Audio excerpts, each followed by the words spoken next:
अरे यार, इतने कम टाइम में मैं ट्रांसलेटर कहाँ से लेकर आऊँ? मैडम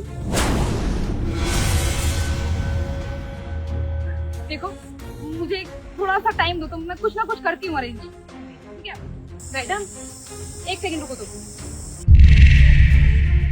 यार मुझे भी समझ नहीं आ रहा मैं क्या करूँ। रखो। नहीं, पैसे नहीं चाहिए,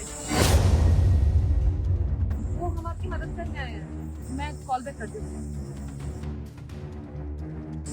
क्या मतलब है तुम्हारा कि तुम्हें पैसे नहीं चाहिए लेकिन मेरी मदद करनी है? तो हमने अभी आपको बात करते हुए सुना कि आपको ट्रांसलेटर चाहिए। आप बताइए हमें कि किस लैंग्वेज में ट्रांसलेट करना है और क्या है, हम कर देते हैं। तुम्हें दिखाई नहीं दे रहा? मैं ऑलरेडी इतनी ज्यादा परेशान हूँ और तुम्हें मजाक की सूझी हुई है। मुझे ट्रांसलेटर चाहिए और तुमने अपने आप को देखा है? तुम रोडों पे भटकती रहती हो और तुम ट्रांसलेट करके दिखाओगी? पढ़ी लिखी भी हो या बस मजाक करना आता है तुम्हें? और रही बात ट्रांसलेट करने की, तो तुमने कभी अपनी लाइफ में लैपटॉप देखा है? तुम्हें नॉलेज भी है लैपटॉप की और ट्रांसलेट करके दिखाओगी? पता नहीं कहाँ से आ जाते हैं लोग। मैडम, आप मेरे कपड़े देख के मुझे जज कर रही है। आपको लगता है कि मुझे लैपटॉप चलाना नहीं आता है, पर मुझे लैपटॉप चलाना अच्छे से आता है। मुझे पता है ये एचपी का लैपटॉप है और इसके अंदर कौन सी विंडो डली है और इसके अंदर क्या क्या प्रोग्रामिंग होती है। आप एक बार बताइए तो सही, आपकी प्रॉब्लम क्या है? आपको किस लैंग्वेज में क्या ट्रांसलेट कराना है, मैं कर सकती हूँ। मुझे हिंदी या पंजाबी लैंग्वेज में ट्रांसलेट नहीं करवाना है, फ्रेंच लैंग्वेज है। और तुम्हें देखकर लगता नहीं है मुझे कि तुम्हें हिंदी भी ढंग से आती होगी। फ्रेंच में ट्रांसलेट करोगी? चाइनीज, इटालियन, फ्रेंच, स्पेनिश, सारी लैंग्वेज आती है मुझे। आप मुझे बताइए तो सही कि आखिर आपको ट्रांसलेट क्या करना है। French language. बोनजोर मैडम, इसका मतलब है कि गुड मॉर्निंग मैम। इसके बाद आप मुझे बताइए बाकी और क्या ट्रांसलेट कराना है, मैं वो सब भी कर दूंगी। एक सेकेंड, देखो मेरे बहुत इंपॉर्टेंट क्लाइंट्स हैं, ये फ्रांस से हैं और मुझे फ्रेंच बोलनी नहीं आती है। इनसे प्लीज बात कर लो अगर तुम्हें आती है तो।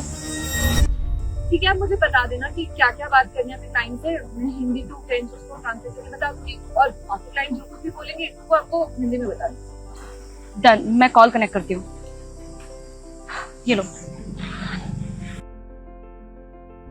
अच्छा सुनो, सबसे पहले ना इनको अच्छे से ग्रीट करो। Bonjour madam. हाँ, अब इनसे कहो कि जो मैंने इनको मेल भेजा था इन लोगों ने चेक कर लिया। ठीक है।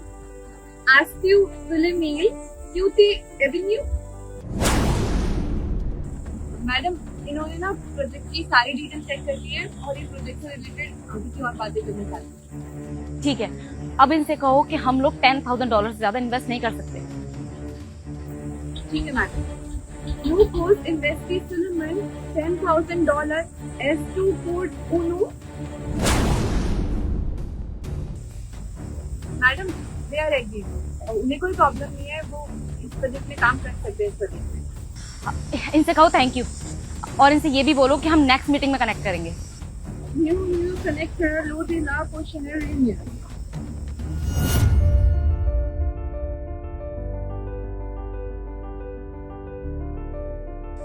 Thank you so much. तुम्हें नहीं पता कि तुमने मेरी कितनी बड़ी मदद की है। मैं बहुत ज्यादा टेंशन में थी, मुझे इतने टाइम से ट्रांसलेटर नहीं मिल रहा था। लेकिन मुझे एक चीज समझ में नहीं आ रही है कि सड़क पर बैठी हुई गरीब इतनी अच्छी फ्रेंच लैंग्वेज कैसे बोल सकती है। सुना ना मैडम आपने, जैसा दिखता है वैसा होता नहीं है और कोयले की खदान में हीरा भी निकलता है।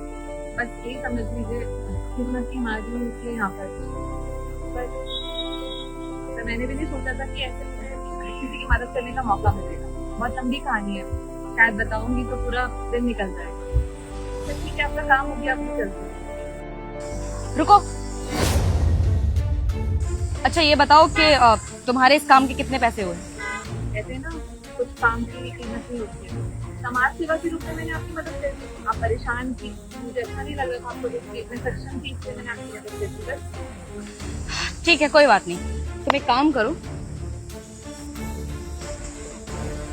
तुम मेरा ये ऑफिस का कार्ड रखो अपने पास और मैं जानती हूँ अच्छे से कि तुम्हें नौकरी की बहुत ज्यादा जरूरत है, तो मेरे ऑफिस में आ जाना, मैं वेट करूंगी तुम्हारा।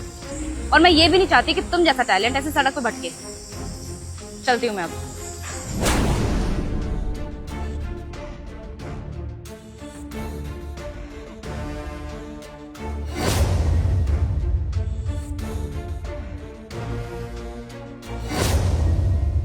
पूजा, good morning ma'am. Good morning. अच्छा सुनो, शाम के टाइम पर ना एक लड़की आएगी मुझसे मिलने के लिए। प्लीज उसके कपड़े देख के उसे जज मत करना, सीधा मेरे कैबिन भेज देना। Okay ma'am. ओके।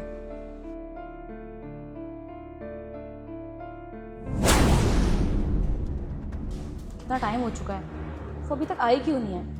रिसेप्शन पे कॉल करके पूछती हूँ। हेलो पूजा। हेलो, हाँ जी मैम। अब पूजा मुझसे मिलने के लिए कोई आया है नहीं आया? नो मैम, अभी तक तो कोई भी नहीं आया है। अच्छा ठीक है, कोई आए तो बताना मुझे। Okay ma'am. लग जाओ फोन में। कार्ड तो मैंने दिया था, कहीं वो किसी गलत एड्रेस पे तो नहीं पहुंच गई? मैं जाके चेक कर लेती हूँ।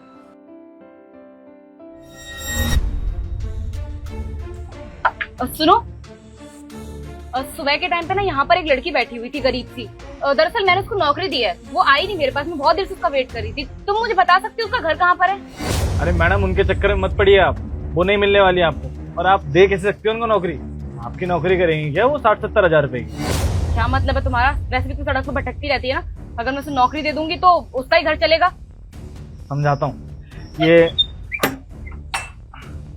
इतना बड़ा ऑफिस देख रही है जो खंडर है ना, कितना बड़ा है अंदर से।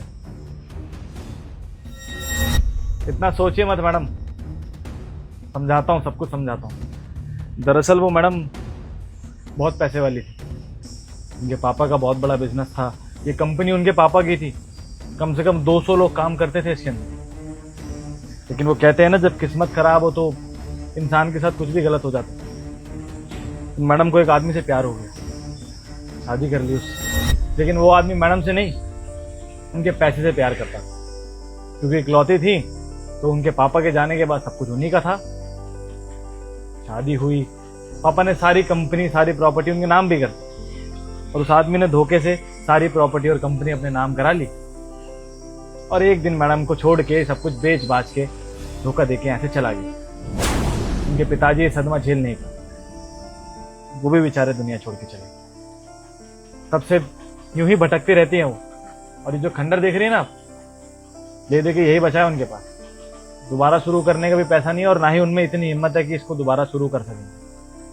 अब आप क्या पैसा देंगे उनको? उनके जीवन में कोई उम्मीद ही नहीं बची है। घूमती रहती हैं आप जैसे लोगों की मदद करती रहती हैं, बस यही काम है उनका। जाइए, कोई मदद नहीं चाहिए उनको आपकी, जाइए, चलिए।